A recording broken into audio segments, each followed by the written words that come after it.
Alhamdulillah wa kafa wa salatu wassalam ala rasulil mustafa wa ala alihi wa sahbihi wa man tabi'ahum bi ihsanin ila yaumidin amma ba'd. Kaum muslimin rahimani wa rahimakumullah, kembali kita lanjutkan membaca qawaid usuliyah wal fiqhiyah al muta'alliqah bil muslim ghairil mujtahid.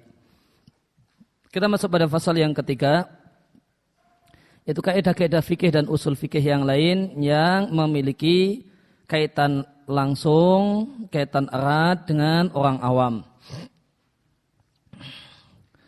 Poin yang pertama adalah al-murad yang dimaksudkan dengan berbagai macam hukum syariat yang terdapat dalam fatwa para ulama. Maka seringkali seorang mufti, seorang ulama pemberi fatwa menggunakan lafaz-lafaz kata-kata yang disebut dengan ahkam taklifiyah. Wabitali oleh karena itu pada gilirannya orang awam perlu mengetahui macam-macam hukum taklifi dan makna dari masing-masing bagian dan nama-namanya. Demikian juga dampak dari mengerjakan atau meninggalkannya. Maka hukum taklifi itu ada 5 macam sebagaimana yang telah umum diketahui. Yang pertama adalah wajib. Pengertiannya adalah satu hal yang diperintahkan oleh syariat dengan perintah yang tegas, ya, dan tidak ada toleransi di dalamnya.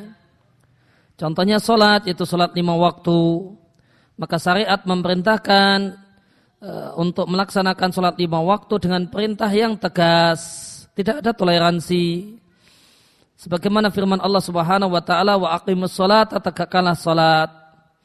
Oleh karena itu salat hukumnya wajib, yaitu maksudnya salat 5 waktu. Nama-nama lain dari hukum wajib adalah maktub, fardu, hatam atau lazim. Maka kalau kita membaca fatwa ulama dalam bahasa Arab, maka boleh jadi mereka menggunakan lazim, artinya harus, atau hatam yang juga artinya harus, dan ini semakna dengan wajib. Kemudian mandub atau lebih populer di tempat kita dengan sebutan hukum sunnah. Itulah perkara yang syariat memotivasi orang untuk mengerjakannya min ghairi ijabin, tanpa mewajibkannya. Contohnya adalah memaafkan orang yang berbuat salah. Maka syariat memotivasi kita untuk melakukannya. Sebagaimana dalam firman Allah Ta'ala di surat As-Surah ayat yang ke-43. Walaman sobara wa ghafara, dan sungguh orang yang bersabar dan memaafkan, inna dzalika lamin azmil umur, sungguh itu termasuk hal yang berat. Dan syariat tidaklah mewajibkannya, tidak mewajibkan untuk memaafkan. Orang diberi pilihan antara memaafkan atau meminta hak, atau menuntut hak. Fayakunu manduban, maka memaafkan orang yang salah satu hal yang dianjurkan. Dengan bahasa lain, ketika orang itu dizalimi, dia punya 2 hak, memaafkan cuma-cuma atau memaafkan dengan ada ganti rugi. Hak saya yang kemarin dikembalikan terlebih dahulu, baru saya maafkan. Dampak hukumnya, orang yang melakukan hal yang sunnah itu berhak mendapatkan pahala, namun ini dengan syarat idza nawabi at-taqarruba, jika dia bermaksud dengannya mendekatkan diri kepada Allah. Namun orang yang meninggalkannya tidaklah berhak untuk dihukum dan tidak akan dihukum. Maka amal sunnah itu satu hal yang berpahala jika niatnya adalah takarub kepada Allah. Jika orang memaafkan sekedar memaafkan karena ingin disebut sebagai orang baik atau yang lain, maka tidak ada nilainya di sisi Allah. Nah, orang memaafkan orang yang menzalimi, dan ini maksudnya adalah karena melaksanakan perintah Allah dalam sejumlah ayat, maka ini berpahala. Karena maksudnya ingin mendekatkan diri kepada Allah dengan memaafkan, maka ini yang berpahala. Jika melakukannya karena tradisi dan kebiasaan, semacam menyerahkan barang kepada orang lain dengan tangan kanan, hukumnya sunnah. Jika seorang itu menyerahkan sesuatu kepada orang lain dengan tangan kanan, dan itu adatan, karena budaya, karena kebiasaan, ya biasanya kalau ngasihkan barang ya pakai tangan kanan, ya, tangan kiri yang tidak sopan. Kalau cuma motivasinya ya, supaya sopan, ya, karena sudah kebiasaan sejak kecil, karena dulu sejak diajar ibu sejak kecil ya ngasih barang itu pakai tangan kanan, maka tidak ada ganjarannya. Syarat untuk dapat ganjaran harus ada niat imtithalan, melaksanakan perintah Allah Subhanahu wa taala, mendekatkan diri kepada Allah Subhanahu wa taala dengan perbuatan itu. Nama-nama lain untuk mandop bisa disebut sunnah, sebagaimana istilah yang lebih populer di tempat kita, atau mustahab, tatawwu, taat, nafilah, kurbah, ihsan, atau al-muraghabu fihi. Sesuatu yang syariat memotivasi kita untuk melakukannya. Kemudian yang ketiga adalah haram. Haram adalah perkara yang diperintahkan oleh syariat untuk ditinggalkan. Thalaban jaziman, dengan tuntutan dan perintah yang tegas, tanpa toleransi. Maka hukumnya jika orang itu melakukan hal yang haram, maka dia berhak untuk pelakunya berhak untuk mendapatkan hukuman. Jika dia melakukan hal yang haram qasdan dengan sengaja, maka dia berhak untuk mendapatkan hukuman, maka dia berdosa dan berhak untuk mendapatkan hukuman. Misalnya dia menzalimi milik orang lain, kemudian dia dengan sengaja nyenggol gelas milik temannya supaya jatuh dan pecah, maka tentu dia berdosa karena ini melakukan kezaliman. Nyenggol, namun itu tersenggol, tidak sengaja, apakah berdosa? Jawabannya tidak berdosa, namun tetap ada kewajiban untuk mengganti. Kalau nyenggol tidak sengaja milik orang lain, maka dosanya tidak dosa. Namun ganti wajib mengganti. Wa yusabu, dan diberi pahala orang yang meninggalkan hal yang haram dengan syarat jika dia meninggalkan yang haram itu dengan niat mendekatkan diri kepada Allah Azza wa Jalla.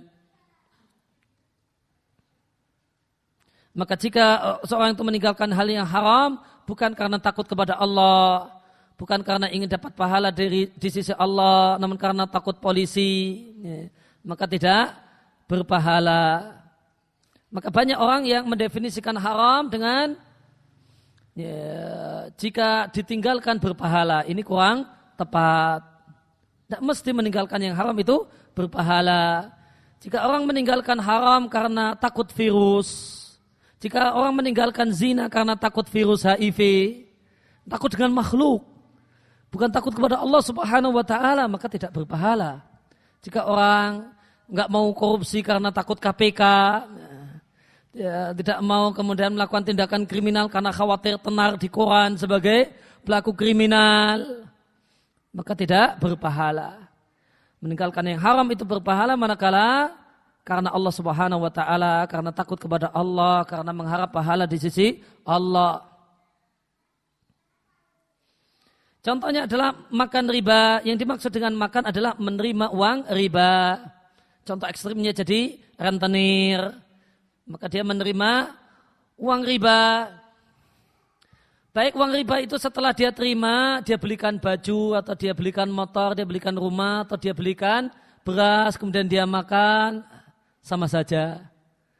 Maka itu sama saja. Tidaklah yang dimaksudkan makan riba harus uang riba tadi dibelikan nasi sayur kemudian dimakan. Tidak.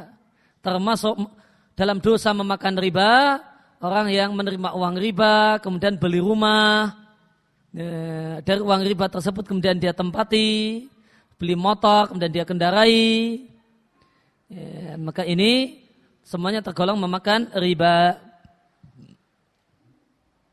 Maka memakan riba syariat memerintahkan kita untuk meninggalkannya. dengan perintah yang tegas. Sebagaimana firman Allah Ta'ala di surat Ali Imran ayat yang ke-130, wala ta'kulu riba, janganlah kalian memakan riba. Sehingga memakan riba hukumnya haram. Nama-nama haram dalam bahasa Arab, mahdzur, mamnu, masjur anhu, maksiat, dosa, jelek, mutawa'ud alaihi, diancam oleh Allah, sayyi'ah, fahisyah, perbuatan yang keji, al-ithmu yang sering kita terjemahkan dengan dosa, al-haraj, tahrim, dan al-uqubah. Kemudian makruh adalah sesuatu yang diperintahkan oleh syariat untuk ditinggalkan, namun dengan perintah yang tidak tegas, artinya ada toleransi, enggak dijalankan juga enggak apa-apa. Maka dampak hukumnya, pelakunya orang yang meninggalkan hal yang makruh diberi pahala jika niat dia ketika meninggalkan hal yang makruh mendekatkan diri kepada Allah Azza wa Jal. Dan namun orang yang melakukannya tidak dihukum. Misal makan pete atau jengkol yang baunya masih berdampak menjadi bau mulut yang tidak enak, maka hukumnya makruh. Seandainya ada orang yang memakannya, maka tidak dosa meninggalkannya karena taat, karena menimbang hadis di mana Nabi membencinya, Nabi melarangnya, meskipun bukan larangan yang tegas, maka itu berpahala. Kemudian mubah adalah perkara yang syariat memberikan pilihan, boleh mengerjakan dan boleh tidak mengerjakan. Nah, inilah 5 hukum taklifi. Non berkaitan dengan kenapa mubah itu dimasukkan hukum taklifi, ini jadi permasalahan. Karena taklif itu artinya beban. Padahal tidak ada beban dalam mubah. Enggak ada beban untuk meninggalkan atau beban untuk melakukan. Maka ada kemudian ulama yang menjelaskan kenapa mubah itu disebut masuk dalam hukum taklifi, karena ada taklif dalam keyakinan. Karena jika seorang itu meyakini jeleknya sesuatu kok ternyata syariat mengatakan itu mubah, itu butuh perjuangan untuk bisa meyakini itu adalah mubah. Maka ada taklif, ada beban yang harus dihadapi, yaitu meyakini yang mubah itu adalah mubah. Dampak hukumnya tidak ada pahala, demikian juga tidak ada hukuman bagi orang yang mengerjakannya ataupun meninggalkannya. Catatan penting, lidzatihi, jika karena semata-mata mubah tersebut. Artinya hal yang mubah itu bisa berpahala, namun bukan lidzatihi, namun karena liniyatihi. Namun karena liniyah, karena niat. Makan itu mubah. Ketika orang itu berniat dengan makan supaya bisa pergi ke masjid, supaya bisa bekerja sehingga menunaikan kewajiban menafkahi anak dan istri, maka makan jadi berpahala. Namun bukan lidzatihi. Berpahalanya bukan lidzatihi. Bukan karena mubah ansih. Namun karena faktor lain, yaitu niat. Demikian juga mubah itu bisa bernilai dosa juga karena niat. Makan yang mubah tadi bisa nilainya niat supaya apa? Bisa ke tempat pacar. Nah, ini perlu makan dulu. Masa mau ke tempat pacar kemudian koncongan? Nah, maka makannya jadi dosa. Makanya jadi dosa bukan karena makan. Bukan karena semata-mata makan. Dia dosanya bukan karena semata-mata makan. Namun karena dia maksudkan dengan makannya tersebut untuk supaya kuat jalan-jalan sama pacarnya. Supaya kuat muter-muter sama fatwanya. Karena pacarnya minta pacaran naik sepeda ontel.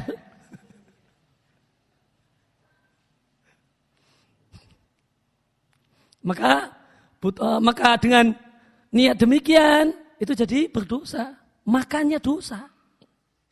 Karena maksud hati dia dengan makan tersebut adalah sebagai sarana penguat untuk melakukan maksiat. Sehingga di sini tidak berpahala dan tidak berdosa, catatan penting adalah lidzatihi. Jika orang itu makan karena makan, maka tidak ada pahalanya dan tidak ada dosanya. Dan jika karena faktor eksternal, ya, maka makan itu bisa berpahala dan makan itu bisa berdosa. Contohnya adalah jual beli. Maka syariat memberikan khayyara, memberikan pilihan, mau melakukan jual beli atau tidak, jual beli dipersilahkan. Dengan firman-Nya wa ahalallahul bai'a, dan Allah menghalalkan jual beli. Maka jual beli hukumnya mubah. Nama lain dari mubah adalah halal. Kemudian di sini dikatakan at-talqu, bebas, atau al-jaiz, ya, satu hal yang boleh. Ya, sebagaimana orang awam membutuhkan pengetahuan tentang pengertian hukum taklifi, orang awam juga memerlukan pengetahuan tentang hukum wad'i. Liyatawassal bi ma'rifatihah, maka supaya dengan mengetahuinya maka dia bisa memahami perkataan ulama. Dan menurut persangkaanku, yaitu persangkaan penulis, kebutuhan orang awam untuk mengetahui hukum wad'i itu juga muta'ayyanah, satu keniscayaan untuk memahami perkataan ulama. Ya, tidak untuk memahami perkataan syariat, karena ini hubungannya orang awam. Yang dia butuhkan adalah membaca fatwa ulama, mendengar fatwa ulama. Maka ada namanya hukum wad'i. Ya, dan ini akan lebih jelas dengan contoh. Ya, karena kalau contohnya boleh jadi sudah akrab, cuma ya, orang tidak tahu kalau itu namanya hukum wad'i. Maka di antara hukum wad'i ada yang disebut dengan syarat. Ini syarat untuk itu. Contohnya berwudu adalah syarat sah salat. Maka syarat itu namanya hukum wad'i. Konsekuensinya la yatimu husulul masrut. Maka masrut itu sesuatu yang disyarati itu tidak akan terwujud illa biwujudihi, kecuali dengan adanya syarat. Syarat solat, wudu, maka solat itu tidak akan ada kecuali sampai ada wudu terlebih dahulu. Kalau tidak ada wudu, maka nggak akan ada solat. Meskipun seorang itu mengerjakan gerakan solat sampai salam, kita katakan dia tidak solat. Kemudian mani, faktor penghalang. Maka dalam Islam, ya, bapak adalah faktor penghalang, status sebagai bapak faktor penghalang untuk adanya qisas. Maka ketika ada seorang bapak itu membunuh anaknya, ya, maka logika syariat itu tidak akan terjadi kecuali anak yang kebangetan setengah mati. Ya, anak yang nantang duel bapaknya, akhirnya duel betulan mati. Nah, tidak ada hukum qisas jika yang bunuh itu adalah bapak. Maka konsekuensi hukumnya dengan adanya faktor penghalang, maka hukum itu tidak ada. Hukum wajib qisas tidak ada karena apa? Oh, ini bapaknya korban. Kemudian yang ketiga adalah sah. Contohnya lebih mudah untuk dicontohkan ya, daripada dijelaskan definisinya. Contoh sah adalah sholat yang memenuhi semua syarat-syaratnya, rukun-rukunnya, wajib-wajibnya. Dan tidak ada faktor penghalangnya. Faktor penghalangnya adalah pembatalnya. Itulah sholat yang sah. Apa sholat sah? Syaratnya terpenuhi, rukunnya terpenuhi, wajibnya terpenuhi. Sunnahnya enggak terpenuhi, enggak apa-apa. Namun pembatalnya tidak ada. Pembatal-pembatal sholat harus bersih. Contoh yang lain adalah jual beli yang sah, nikah yang sah, ya, ketentuannya adalah yang memenuhi syarat-syarat dan rukun-rukunnya. Konsekuensi hukumnya, jika sesuatu itu sah artinya tarot tabat alaihil athar, maka akan terwujud dampak yang dimaksudkan darinya. Dampak yang dimaksudkan dari jual beli adalah berpindahnya hak kepemilikan.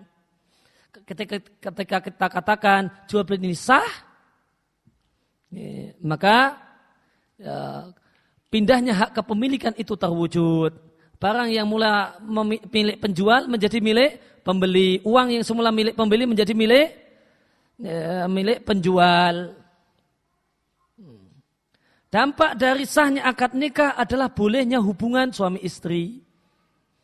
Ketika kita katakan ini sah, maka berarti hubungan suami istri boleh. Ketika kita katakan akadnya tidak sah, berarti hubungan suami istrinya terlarang.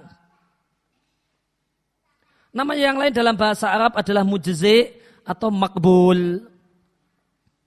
Namun makbul itu terkadang maknanya adalah sah dan terkadang maknanya berpahala.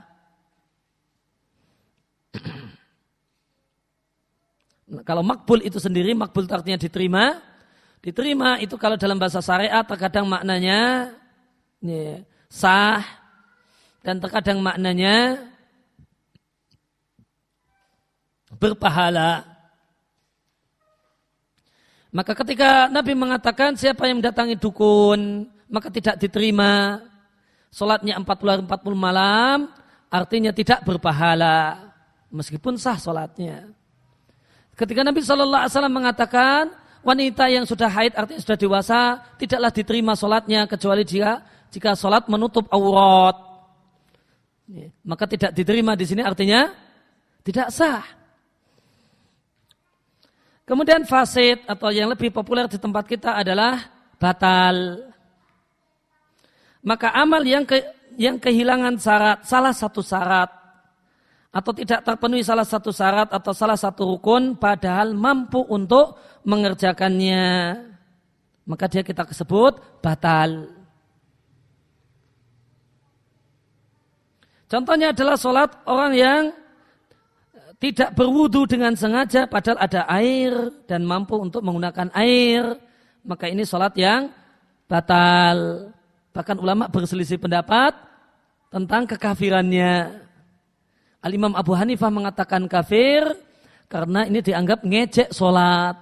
Udah ngerti dia tidak berwudu, tidak kemudian serius sholat, maka ini tidaklah dilakukan kecuali karena ngejek sholat. Sehingga Imam Abu Hanifah mengatakan batalnya iman orang yang semacam ini. Meskipun jumhurul fuqaha selain Imam Abu Hanifah mengatakan itu adalah kefasikan, itu adalah kemaksiatan, namun tidak sampai derajat membatalkan iman.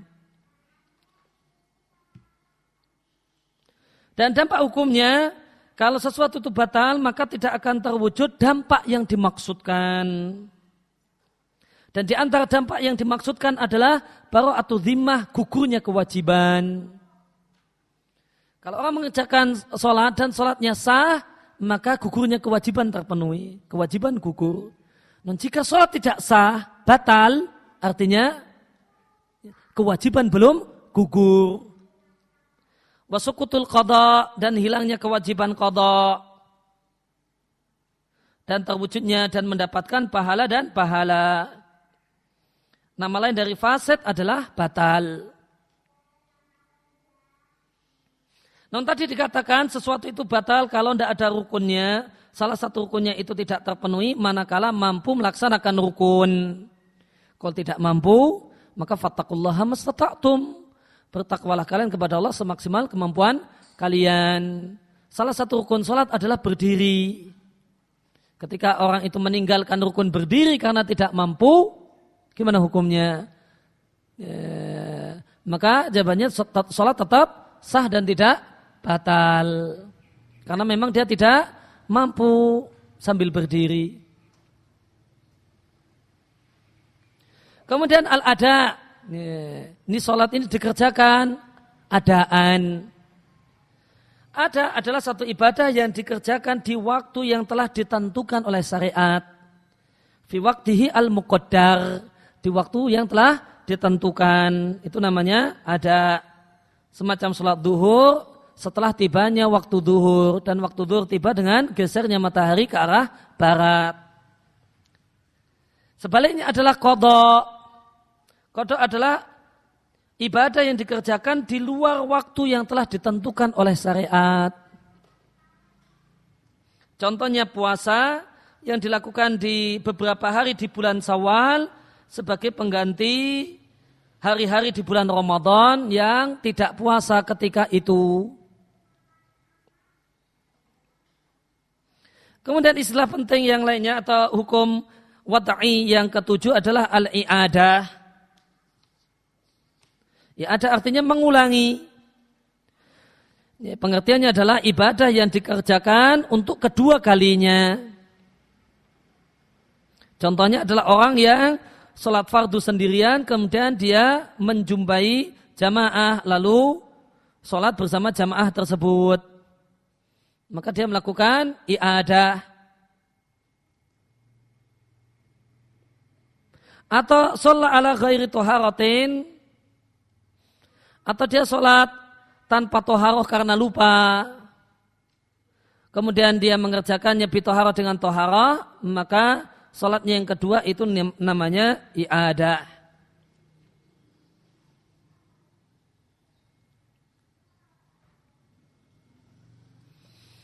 Ya, kemudian alaqatul ami bil qiraat, orang awam dan hubungannya dengan model-model bacaan Al-Quran. Ya, maka ada model-model bacaan Al-Quran. Dan yang terkenal ada 7 model. Ya, misalnya, namun 7 model itu berarti tidak mesti di satu ayat ada 7 model. Boleh jadi dari 7 model tadi, ya, sekian model bunyinya begini, sekian model bunyinya begitu, sehingga cuma ada 2.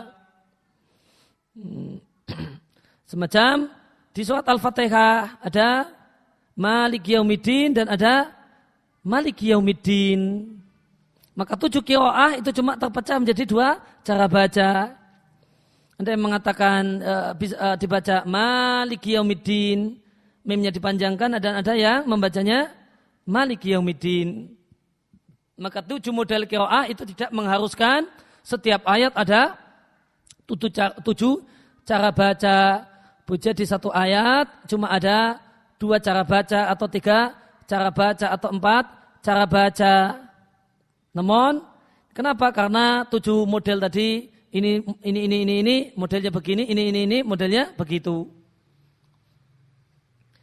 Maka pembahasan tentang masalah qiraat, pembahasan tentang model-model bacaan ada di antara pembahasan yang dibicarakan oleh para ulama usul fikih.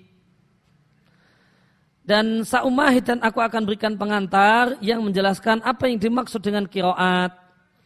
Kemudian aku akan berpindah kepada hukum-hukum ketentuan-ketentuan qiraat yang memiliki kaitan dengan orang awam.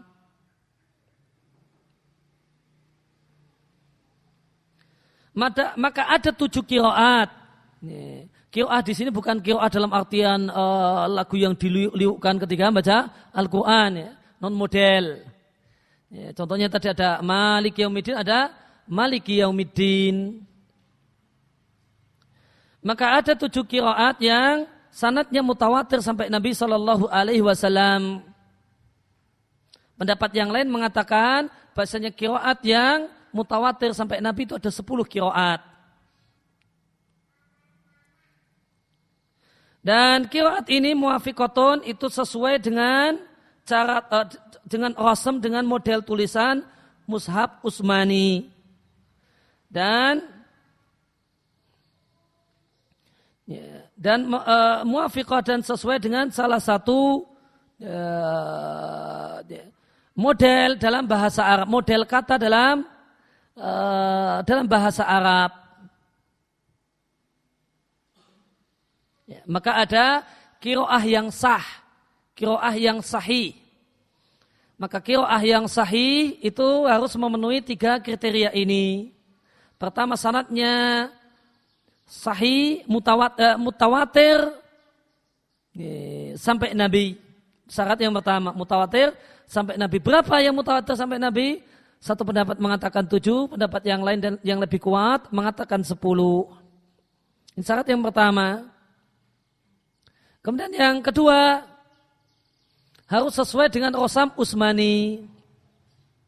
Rasam Utsmani itu adalah, maka rasam itu ada 2 macam cara tulis.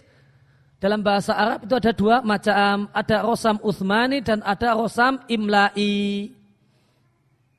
Ada cara tulis warisan Utsman yang ini ada untuk dan dipakai untuk Al-Quran, dan ada rosam imla'i yang kita pakai dalam tulisan-tulisan biasa.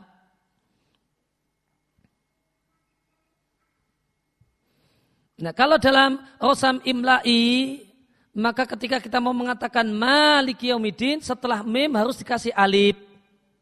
Itu rosam imla'i. Maliki. Itu harus habis mim ada alifnya. Itu rosam imla'i. Namun rosam Utsmani. Rosam Utsmani untuk surat Al-Fatihah Maliki Yaumiddin, setelah mim tidak ada alifnya. Namun setelah mim dan lam terus kaf.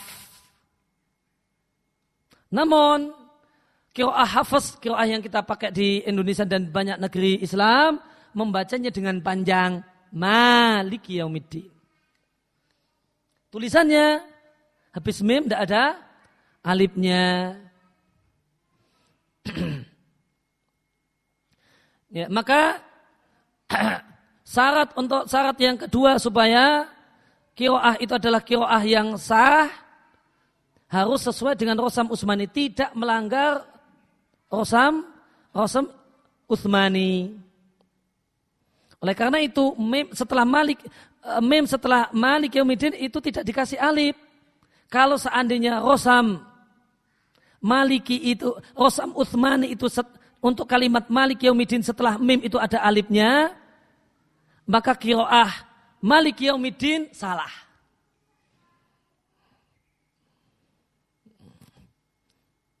Kalau rosam Utsmani untuk Malik Yaumiddin setelah mim itu ada alifnya, maka qiraah Malik Yaumiddin itu salah, bukan qiraah yang sah. Namun dua qiraah ini sah semua, karena dua-duanya tidak ada yang menyelisih rosam Utsmani. Mau dibaca Maliki Yaumiddin, ya benar, tidak melanggar tulisan. Mau dibaca Maliki Yaumiddin juga tidak apa-apa.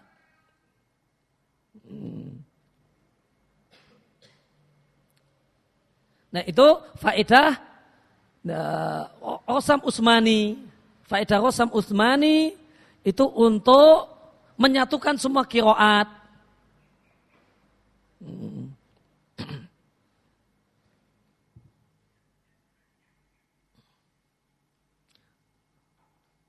Falahum adzabun alimum bima kanu yakdzibun di awal-awal surat Al-Baqarah. Qiraah yang lain bima kanu yukadzibun.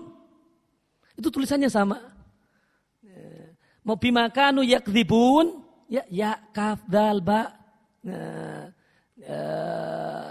Sama. Mau dibaca yukadzibun, itu juga tidak melanggar rosam.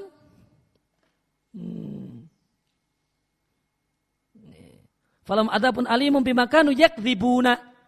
Itu mau dibaca yakdzibuna, satu qiraah mengatakan yakdzibun sebagaimana qiraah hafaz, qiraah yang lain membacanya yukadzibun, dan itu tidak ada pelanggaran rosam.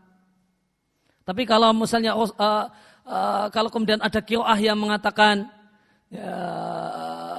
kadzibun, nah ini wong yakdzibun sama yukadzibun bisanya. Kok malah jadinya kadzibun? Itu jelas qiraah yang tidak sah. Qiraah yang tidak boleh dibaca. Meskipun ada, namun itu tidak boleh dipakai. Meskipun ada riwayat, itu tidak boleh dipakai. Karena dia tidak memenuhi syarat qiraah sahihah.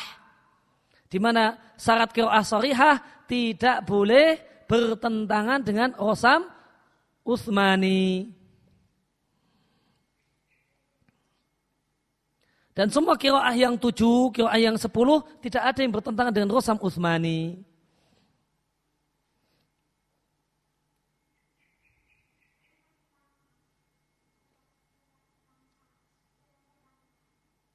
Demikian juga harus kemudian yang ketiga sesuai dengan salah satu model bahasa Arab. Maka harus sesuai dengan salah satu model bahasa Arab.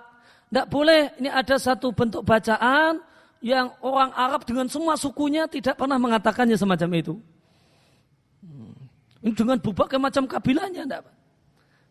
Namun harus kemudian ya kalau tidak kemudian sesuai dengan dialek Quraisy, maka dialek kabilah lain, kabilah Rabi'ah, kabilah Tai dan sebagainya. Namun tidak boleh ada satu qiraah yang ini tidak dikenal dari sisi bahasa tidak diakui sebagai bahasa Arab oleh semua kabilah Arab.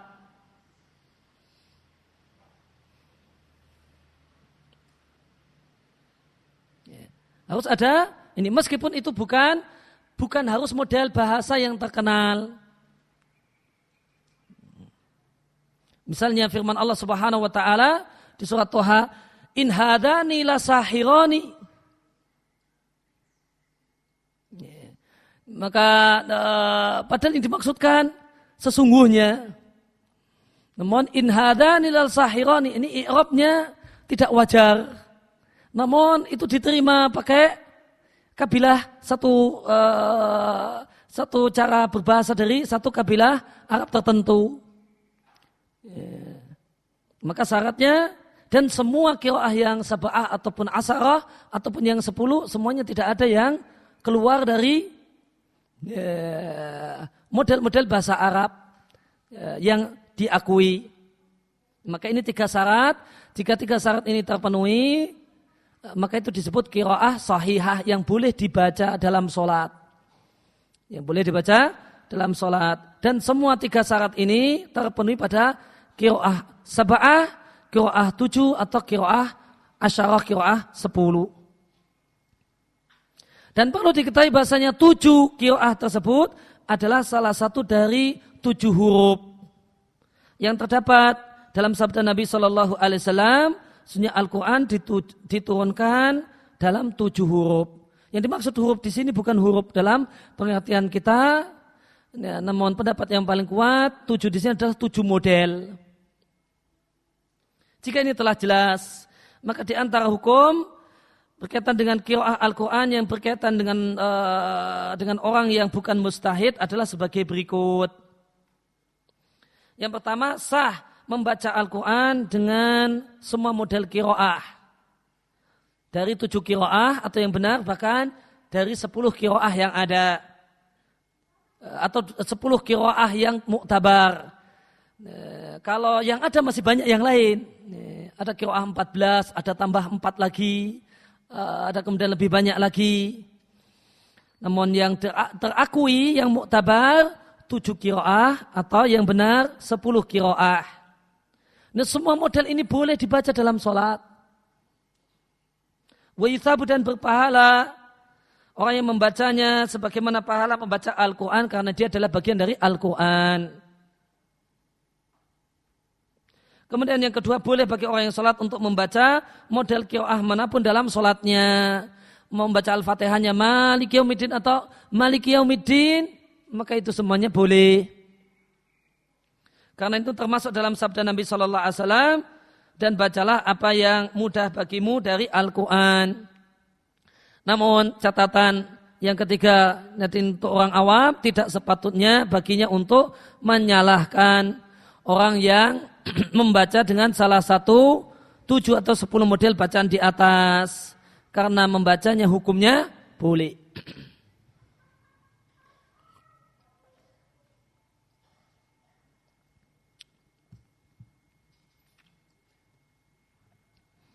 Dan terdapat dalam hadis bahasanya Umar bin Khattab radhiyallahu anhu pernah mendengar Hisham bin Hakim radhiyallahu anhu membaca surat Al-Furqan dalam salat dengan model yang tidak dikenal oleh Umar.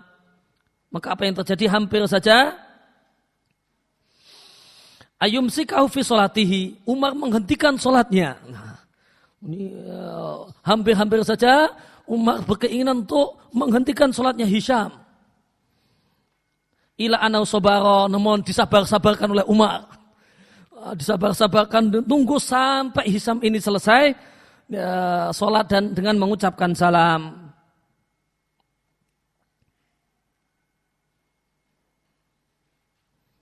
Kemudian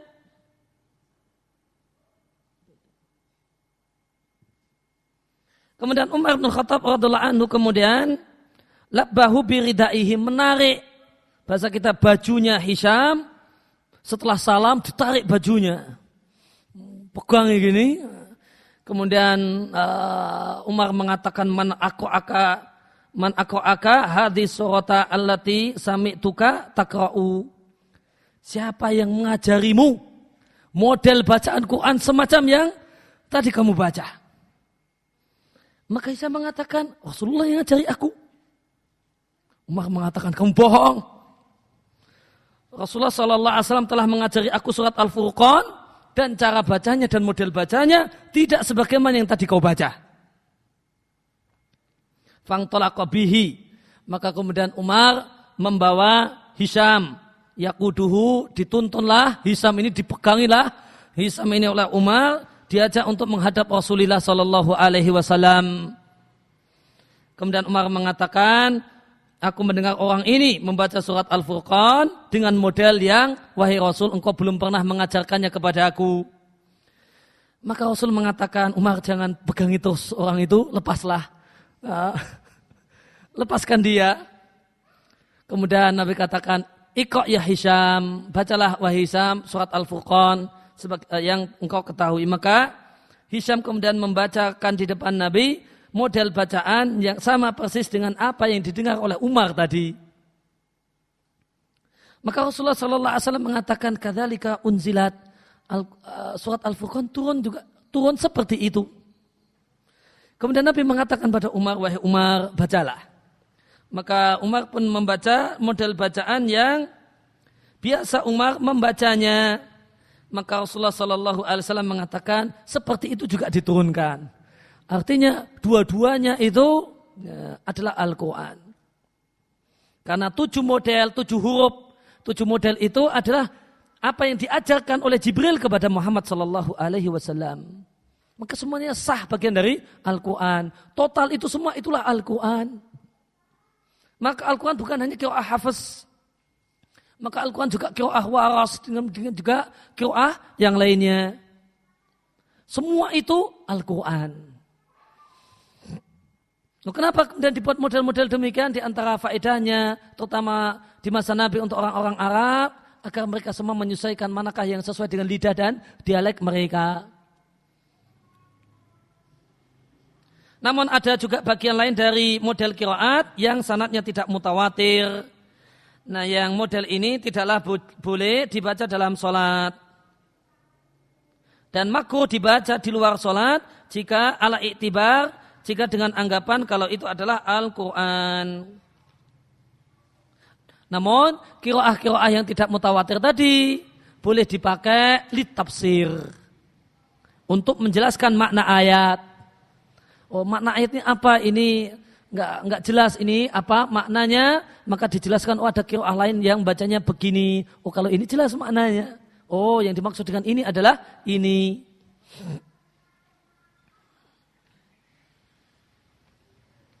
Namun saran untuk para thalibul qiraat, para penuntut ilmu qiraat Al-Quran, ya, tidak disarankan untuk membaca qiraah yang tidak dikenal di masyarakat di masjid umum. Tidak disarankan. Karena itu akan membuat tasykik untuk orang awam. Wah, ini kok Qur'annya ganti. Nah, ini kok Qur'annya, Qur'an imamnya masjid MPD kok masjid Pagung Dalangan kok kayak beda dengan yang di Mushaf. Nanti dikira ada pergantian qiraah, wah ini aliran sesat ini. Nah, padahal tidak. Nanti ribut sebagaimana Umar ribut dengan Hisham. Yang dikenal qiraah hafiz. Engkau kemudian membaca qiraah waras. Nah, maka nanti orang-orang yang tidak tahu, dan umumnya orang itu yang tidak tahu kan. Yang lebih banyak itu orang yang tidak tahu.